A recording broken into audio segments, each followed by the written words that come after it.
샬롬. 네, 지난 시간에 이어서 다니엘서 오늘은 8장을 보도록 할게요. 제가 지난 시간에 나눴던 그 27살 젊은 우리 주님의 딸, 앞을 못 보는 장님으로 태어났지만 앞을 못 보기 때문에 우리처럼 눈에 보이는 화려한 경치나 또 럭셔리한 그런 상품들이나 옷이나 신발에 유혹되지 않고 정말 순수한 그 어린아이 같은 마음을 가지고 있는 우리 주님의 딸에게 주님께서 방문하셔서 주님이 공짜로 주신 그 생명수의 물, 그 물을 우리에게도 저에게도 주님이 주셨고 또 주님이 상기시켜 주셨어요. 그래서 여러분이 처한 또 제가 처했던 과거의 그 허무감, 손에 가지고 있는 것이 하나도 없는 그 허무감과 허전함, 또 누구는 그것이 고독일 수 있고 또 그것이 미래가 보이지 않는 그 불안한 또 불안함, 미래를 알 수 없는 불안함, 경제적으로 어려운 그러한 빈곤 속에서 또 모든 것을 갖추고 있어도 마음에 그 채워지지 않는 항상 그런 사람을 뭐라고 하냐면 restless soul이라고 하거든요. 항상 어디를 가야 되는 거예요. 역마살처럼 어디를 가고 사람을 만나고 집안에 있지를 못하는 그 만족이 채워지지 않아서 막 운동에 빠지고 온갖 여행 중독에 빠지고 그런 중독에 빠져서 살고 있는 그 채워지지 않는 만족감, 그것을 주님께서 그 생명수의 물을, 주님의 말씀의 물이죠. 또 주님의 말씀이요. 주님과 함께하는 그 시간 속에서 주님이 주시는 그 생명수의 물을 마시고 그 갈증이 완전히 채워질 때까지 더 이상 외롭지 않고 더 이상 내가 과거에 처했던 고통이 고통으로 느껴지지 않을 그때까지 그 자유함을 얻을 때까지 그 생명수의 물을 날마다 충분히 마시기를 주님의 이름으로 기도합니다. 그래서 오늘 말씀에도 다니엘서 11장 말씀에 제가 적그리스도에 대해서 같이 공부를 했는데 다니엘서 7장에 보면 다니엘에게 주님께서 그 가브리엘 천사를 통해서 보여주신 비전을 해석해 주셨잖아요.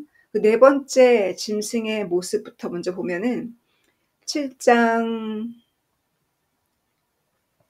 7절 이하를 보면 네 번째 짐승이 그 앞에 있는 그 어떤 짐승보다도 무시무시하다고 했어요. 근데 이 네 번째 짐승은 10개의 뿔을 가지고 있다고 했거든요. 그래서 이 10개의 뿔이 바로 요한계시록 17장에 요한이 보았던 그 짐승, 마지막 때에 나타나는 주님이 오시기 직전에 나타나는 그 열 왕이에요. 그 10뿔을 가지고 있는 그 짐승, 그 짐승은 그 10뿔이 있는데 8절에 보면 그 10뿔 앞에 하나의 뿔이 또 나왔다는 거예요. 그 하나의 뿔이 작은 뿔이 하나 나왔는데 그 작은 뿔이 나오니까 그 기존에 있던 10뿔 중에서 열 왕 중에서 10왕국 중에서 3개의 왕국이 무너졌다 그랬잖아요. 이 3개의 왕국에 대해서는 우리가 11장에 지난 시간에 공부했죠. 이집트와 리비아와 쿠사이트라고. 쿠사이트는 수단, 에티오피아. 3개의 왕국이 무너지고 그리고 이 뿔이 마치 모습이 인간 같다는 거예요. 그리고 이 뿔이 말을 하는데 아주 자만에 가득 찬 말을 하더라는 거예요. 근데 이 적그리스도를 심판하는 모습이 뒤에 비전으로 다니엘이 보았거든요. 여기 영어 성경에는 제가 가지고 있는 인터내셔널 버전에는 ancient of day라고 표현했거든요. 아주 오래된 ancient, ancient 아주 옛날 창조 때의 그 시간에 계시는 분, 이렇게 해석할 수 있나요? 근데 이녹 책에는 이 부분을 하나님을 어떻게 표현했냐면 head of days라고 했어요. 날수의 머리, 우리 시간을 창조하신 분, 나를 창조하신 분, 그 모든 날수를 계산하는 그 날수의 머리, 하나님을 그렇게 이녹이 표현했거든요. 그래서 The Ancient of Days는 하나님이에요. 하나님께서 그 보좌에 앉으신 하나님의 모습도 다니엘이 보았잖아요. 머리카락이 눈부시게 그 흰눈같이 눈부신 머리카락을 가지고 계시고, 마치 그 찰랑거리는 그 실루엣이 울과 같은 그분께서 이 적그리스도를 심판하셔서 뜨거운 용광로 불에, 그 지옥불에 던지우는 것을 보았어요. 그 13절 이하를 보면, 내가 이 비전을 보았는데 내 앞에 하나님의 아들이 하늘 구름을 타고 내려오는 것을 보았고, 주님께서 감람산 위에 휴거 때는 공중에서 우리를 만나시고 우리를 구조하러 오시고, 3년 반이라는 그 대환란이 지나고 나면, 7년 대환란이 지나고 나면 주님께서 직접 이 적그리스도를 심판하러 그 이스라엘 감람산에, 예수님께서 승천하셨던 그 산에 예수님이 발이 바닥에 닿으시잖아요. 예수님이 오시잖아요. 그래서 이 적그리스도는 사람이 심판할 수 없다, 사람이 무찌를 수 없다 그랬어요. 오직 이 적그리스도는 그리스도가 다시 오셨을 때 주님께서만이 그를 심판할 수 있는 거예요. 멸망시킬 수 있는 거예요. 그래서 이스라엘 사람들이 그때서야 눈에 비닐이 벗겨져서 그 적그리스도를 심판한 그 분이 메시아임을, 그들의 메시아이고 구세주임을, 예수님이 구세주임을, 그들의 메시아임을 깨닫게 돼요. 그래서 그분이, 그 인자가, 하나님의 아들이 어디로 끌려 올라가요? Ancient of Days로 끌려 어프로치, 다가간다는, 하나님께 나아가고 그가 하나님께로부터 모든 권위와 영광과 모든 권세를, 모든 민족을 다스리는 권세를 받고, 그분의 그 권위와 권세는 영원하다고, 그렇게 이제 7장에 다니엘이 이 짐승, 네 번째 짐승에 대해서 표현했어요. 그리고 나서 8장에 보면은 또 다니엘이 비전을 보았거든요. 그 비전은 여러분이 이렇게 읽으시고, 그 비전에 보면 지금 앞에 이 사진에 나와 있는 것처럼, 먼저는 양 한 마리가 보이는데 뿔이 2개인데 뿔의 크기가 달랐어요. 그리고 그 양을 받들어서 멸망시키러 온 염소를 보았는데, 그 염소의 눈과 눈 사이에 커다란 뿔이 있다 그랬어요. 그래서 이 양을 무너뜨리거든요. 거기에 대한 성경 해석을 다니엘이 그 해석을 들었죠. 가브리엘에게. 그 해석 내용이 8장 19절부터 볼게요. 8장 17절에 보면은 음성이 들리기를, 너가 본 이 비전은 마지막 때 일어날 비전이라고 분명히 얘기했어요. 마지막 때. 그래서 말세에 대한 얘기라고.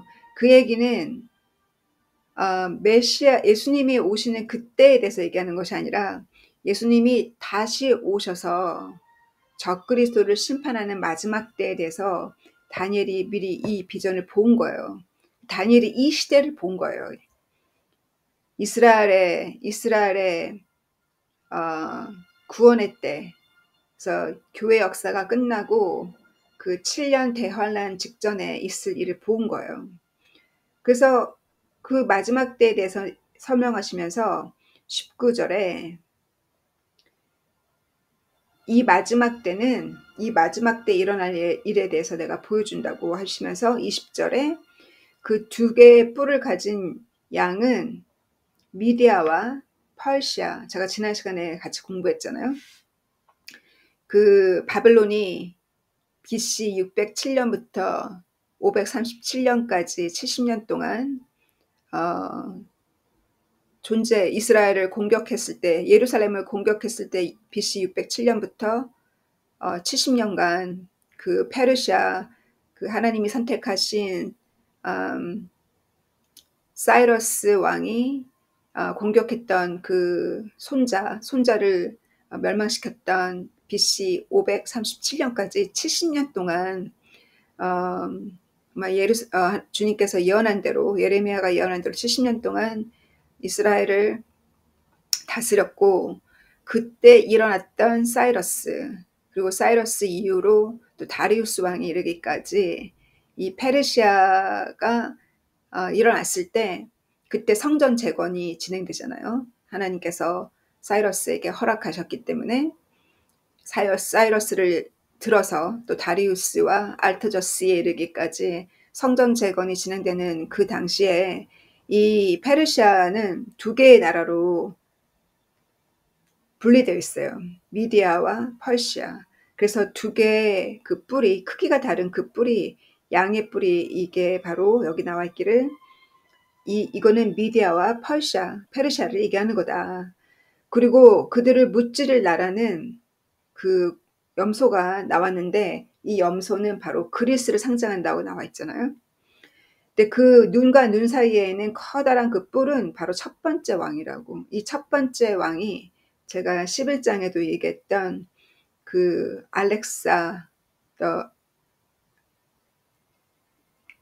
알렉산드리아 더 그레이트. 그래서 알렉산더 더 그레이트이 첫 번째 왕이고, 그러나 여기 보면 22절에 보면은 네 개의 뿔로 이 첫 번째 왕이 무너지면서 네 개의 뿔로 교체되어지는데, 이 네 개의 왕국은 그 앞에 있는 첫 번째 왕에 비해서 그만큼 힘이 없다고 그랬어요. 힘을 갖지 못한다고.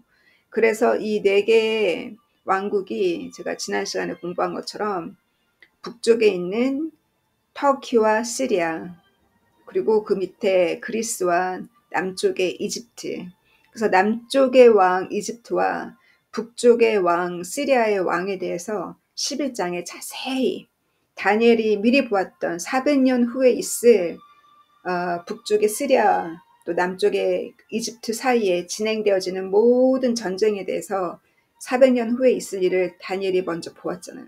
그래서 그것이 그대로 이루어졌기 때문에 유대인들은 그 예언이 이루어졌는데, 그렇다면 앞으로 그 예언 외에 기록되어 있는 예언도 이루어질 거라 믿고 기다리고 있잖아요.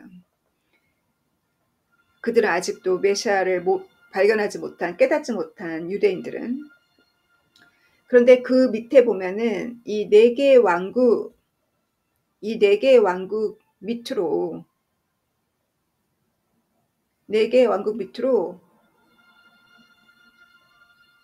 나중에 이 네 개의 왕국 다음으로 누가 일어나냐면 하나의 그동안 그 어떤 왕보다 가장 악하고 가장 죄가 가득한 가장 악한 자가 일어난다 그랬어요. 그 전에 본 적이 없는, 바로 아까 10뿔 중에 하나의 뿔이 또 11번째 뿔이 올라왔잖아요. 그리고 3개의 뿔이 넘어졌잖아요. 바로 이 자가 8장에도 이 적그리스도에 대해서 다니엘에게 보여주셨어요. 그래서 이 자가 일어나는데 이 자는 모든 사람을 속이고 자기 스스로가 가장 높다라고 생각한다는 거예요. 그래서 사람들이 이 사람 때문에 중동에 평화가 오거든요. 이스라엘에 잠시 동안 이 사람이 평화 조약을 이룬다는 거예요. 그죠? 그 내용은 9장에서 다니엘이 보았어요. 그래서 그자가 많은 민족들과 9장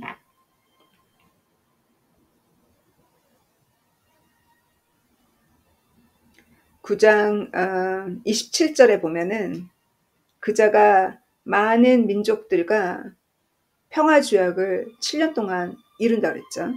그래서 이자예요. 그래서 모든 사람들이 평화조약을 이루고 나서 그때 분명히 이자는 평화조약을 이루기 위해서 예루살렘을 나누겠죠. 땅을 지난 시간에 같이 공부했죠. 11장에 땅을 나누어서 그 힘 가지고 있는 자들에게, 자기 밑에 힘을 가지고 있는 자들에게, 그 자들에게 땅을 나누어 준다 했어요. 그래서 모든 사람이 이제 평안하다, 이제 좀 안전하다, 이럴 때 그가 그 성전에 앉아서 자기가 왕이라고 선포한다 그랬잖아요. 그래서 그 내용이 9장과 11장에 나와 있죠. 근데 이 사람을, 이 적그리스도를 심판할 자는, 그는 프린스 오브 프린세스, 왕자 중의 왕자를 모든 세상의 모든 왕들, 능력 가지고 있는 모든 자들 다 다스리는 그자예요. 근데 그자를 넘어뜨릴 자는, 인간이 그 사람을 넘겨뜨릴 어떠한 인간도 없다는 거예요. 왜 어떠한 인간이 어떠한 사람도 적그리스도를 못 무너뜨리냐면, 적그리스도는 스스로 그 힘을 가지고 있는 것이 아니기 때문에. 마귀죠. 그 무저갱에서 그 요한계시록 9장에 나오는 마지막 5번째 나팔을 불었을 때 천사가 키를 가지고 무저갱의 문을 열잖아요. 그때 나오는 그 마귀의 대표, 그 대표 이름이 파괴자라고 나와 있죠. 영어 한국 성경에 파괴자, 디스트로이어 또는 아폴론. 그 아폴론이라고 하는 그 파괴자가, 그 마귀 대표, 챕터 9의 9장 11절에 보면 아폴론이라고도 하고 디스토로이라고도 하고 아바돈이라고 부르는 그 마귀의 대표, 그 대표가 그 적그리스도 뒤에 역사하기 때문에 어느 누구도 그를 공격할 수가 없다 그랬어요. 이 적그리스도는 사람들 앞에 많은 징조와 능력을 보인다 그랬어요. 이 적그리스도가. 그래서 사람들이, 이스라엘 사람들을 그를 메시아로 믿고 따르는 자가 있을 거라잖아요. 마지막 때. 그래서 그 요한계시록 11장에 보면 그 적그리스도가 이 성전을 42개월 동안, 그러니까 7년이라는 대환란, 7년이라는 그 평화조약을 맺고 7년의 한가운데 처음 3년 반은 평화조약을 이루고 평화가 왔다라고 생각하고, 사람들이 이제 중동에 평화가 왔다고 생각하고, 이제 이스라엘과 팔레스틴과의 사이에 평화를 이루고 땅을 나누겠죠.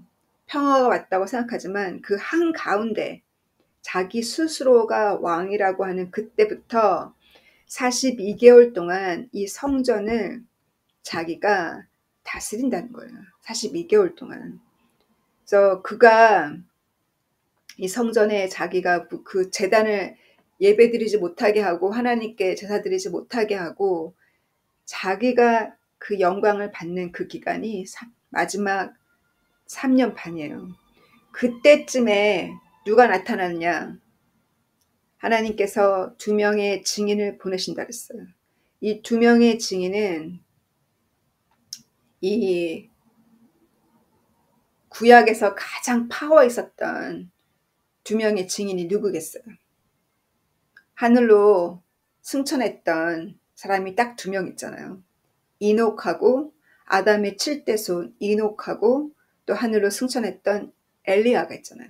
그래서 엘리야와 이녹의 영이 임해서 마지막 이 기간, 가장 세상에 어두운 적그리스도가 다스리는 그때 3년 반 동안 그가 하나님의 복음을 외친다 그랬어요. 그리고 나서 이 적그리스도가 이 두 명을, 하나님의 두 증인을 살육하잖아요.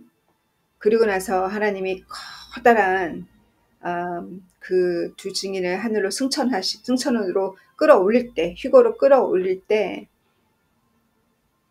심각한 지진이 있을 거라고 여기 기록돼 있죠. 예. 그래서 그 8장에 그를 멸망케 할 자는 사람이 아니라고, 그를 심판할 자는 오직 주님이세요. 그 주님이 그때 감람산에 3년 반이 지나고 나서 그에게 주어지는 기간은, 그 적그리스도에게 주어지는 기간은 아주 짧아요. 그죠? 그래서 그 기간에 남아지게 된다면 주를 위해서 그 666을 받지 아니하고 주를 위해서 순교하는 자들만 구원에 이르게 될 거예요. 그래서 휴거가 7년 대환란 이전에 있다, 뭐 중간에 있을 거다, 대환란은 지나야 휴거가 있을 거다, 어떻게 믿건 구원과는 상관없어요. 다만 우리의 자세가 더 중요해요. 내가 얼만큼 긍휼한 마음으로 그 주님의 그 진실을 가르쳐서 앞으로 어떤 때가 오는지, 성경에 이렇게 다니엘이 얘기한 대로 네 개의 민족이, 그 네 개의 짐승이 네 개의 짐승을 보았고, 그 네 개의 짐승의 역사가 다 이루어졌고, 이스라엘의, 중동의, 유럽에 그 예언했던 바벨론과 또 페르시아와 또 그리스와 로마 엠파이어가 일어나는 것을 보았고, 또 그리스가 넘어지고 나서 네 개의 민족으로 나뉘어지고 그 네 개의 민족의 그 전쟁을 보았고, 기원전 200년에 또 다니엘이 그것만 본 것이 아니라 그 이후에 2000년 이후에 일어난 그 마지막 때 이 모든 군인들이 예루살렘을 둘러싸는 그 전쟁의 역사, 예수님이 예언했던 그 예언이 지금 이루어지고 있으니 우리 잠들어 있는 자들을 깨우는, 그 예언을 무시하면 방향을 잃는다 그랬어요. 예언이 없이는 백성이 방향을 잃어요. 하나님의 묵시의 말씀이 없으면 백성이 방향을 잃는다는 거예요. 그래서 방향을 잃고 있는 자들을 잠을 깨우는, 그것이 더 중요하다는, 어떻게 믿건 간에. 그래서 휴거가 환란 전에, 대환란 전에 있을 거라고 저는 믿고, 그것이 저의 성경에 대한 저의 이해고 저의 깨달음이에요. 7년 동안 성경 학교에서 공부를 했고, 또 지금은 1세기, 2세기, 3세기와 고전들을 읽으면서 저에게 더욱더 많은 증거들을 저에게 가르쳐 주셨거든요. 말씀을 통해서, 성경 귀절들을 통해서. 이러함을 깨닫고 데살로니가 전서 전서에는 데살로니가 전서에 그때 주님이 공중에서 우리를 끌어올리라는 말씀이 데살로니가 전서에 나와 있잖아요. 그리고 후서의 1장, 2장에 보면 적그리스도가 일어나는 것을 볼 때 2장 3절 이하를 보면, 그날에 불법한 자, 법을 모르는 자, 그가 바로 아까 요한계시록 9장에 보았던 그 파괴자, 그 전 세계 파괴를 가져올 법을 모르는 자, 그가 드러날 때쯤에, 그가 드러나면 자기 스스로가 하나님이라고 하고, 4절에 보면 성전에 자기가 그 자리에 앉는다는 거예요. 바로 사도 바울이 다니엘서 9장을 이해하고 그 말씀을 이용해서 그대로 기록했잖아요. 그래서 그때가 바로 주님이 오시는 그때가 적그리스도가 드러나는 그때라고 바울이 기록을 했어요. 그래서 지금이 그러한 때임을 다시 한번 말씀을 통해서 우리가 우리의 믿음이 단단해져야겠어요. 우리의 믿음이 단단해지는 만큼 자신 있게 전할 수 있는 거잖아요. 그래서 그 생명수의 물을 더 이상 내 안에 허무감이 없을 때까지, 더 이상 내 안에 눈물 콧물 흘리면서 더 이상 고통 가운데 더 이상 그것이 고통으로 다가오지 않을 때까지 생명수의 물을 마시고, 그 물로 내가 치유받았음으로 말미암아서 도리어 내가 처한 고독, 내가 처한 고통, 내가 처해 있는 그 환경이 도리어 주님을 더 사랑하게 만드는 환경이 되기를. 그래서 고통 속에 주님을 더 사랑하지 않으면 그 고통은 결국은 사람을 냉소적으로 만들잖아요. 그래서 고통 중에 주님을 더 찾음으로, 주님을 매 시간 주님을 찾음으로 내가 주님을 더 사랑하게 되고, 이나처럼 그 앞을 못 보지만 주님이 방문하셔서 그 치유해 주시고 생명새 물을 주셔서 그 자유함을 체험한, 그 기쁨을 맛본 그 자매님처럼 도리어 그 환경 속에서 주님이 약속하신 약속을 붙들고 그 약속이 초점이 되어서 우리의 날마다의 초점이 되어서 사는 저희가 되어야겠어요. 야고보서 1장 3절에 보면 주님께서 우리의 믿음을 시험하는 이유가 우리를 테스트하셨을 때, 그것이 바로 perseverance, 인내를 낳는다는 거예요. 그쵸? 믿음을 시험받을 때 그 시험을 이기면서 인내를 낳고, 그 인내가 우리를 성숙하게 하고, 그 인내가 우리 안에 부족함이 없도록, 부족함이 없다는 것은 완전해지는 거잖아요. 주님이 하나님은 거룩하고 완전히 너희도 완전하라. 그 바로 완전해지는 그 길이 인내라는 거야. 그래서 그 인내를 낳게 하기 위해서, 성숙함을 낳게 하기 위해서 주님께서 믿음을 테스트하신다는 거예요. 그리고 필리피안이 빌립보서인가 1장 6절에 우리에게 주님이 이 자신감을 주셨어요. 그 자신감이 뭐냐면 주님께서 시작하신 일이에요. 주님께서 우리 안에 시작하신 좋은 일을 시작하셨고, 주님이 이 좋은 일을, 주님이 오시는 그날까지 우리 안에 시작하신 일을 주님이 마치신다는 거예요. 그러니 주님이 시작하셨고 주님이 마치시고, 주님이 무엇을 행하실지를 꿈을 통해서, 비전을 통해서, 성경 말씀을 통해서 보여주셨잖아요.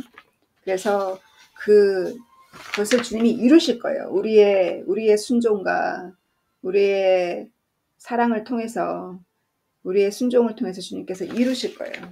그러니 우리가 거기에 자신감을 두고 가기를 간구하고 바라면서 마치도록 할게요. 사랑하는 주님, 감사합니다. 주님께서 이 모든 하나님의 창조 전부터 계획하시고, 하나님이 우리를 창조하기 전부터 계신 하나님의 아들, 그 아들과 하나님께서 두 사람 사이에, 성부와 성자와 성신 사이에 삼위일체 주님의 그 계획, 하나님께서 하나님의 아들을 이 땅에 보내서 Son of Man, 인자로 선택하시고 우리 인간을 구원하고자 작정하시고 계획하신 그 계획이, 창조 전부터 계획하신 그 계획을 안고 역사를 시작하신 하나님, 우리가 그 하나님의 그 큰 그 계획을 우리가 얼마나 깊게 넓게 이해할 수 있겠습니까? 우리에게 하나님 이해하고 깨달을 수 있는 깊이와 넓이를, 말씀을 읽고 주님의 예언을 이해하고 말씀을 볼 때마다 주님 깨닫게 해 주셔서, 우리가 지금 속한 환경이 하나님의 원대한 계획과 하나님이 초대하신 그 하나님의 왕국에서 쓰여질 것을 생각할 때 주님, 정말 우리가 하나님의 그 온전하신 초대해 주시는 그 초대장에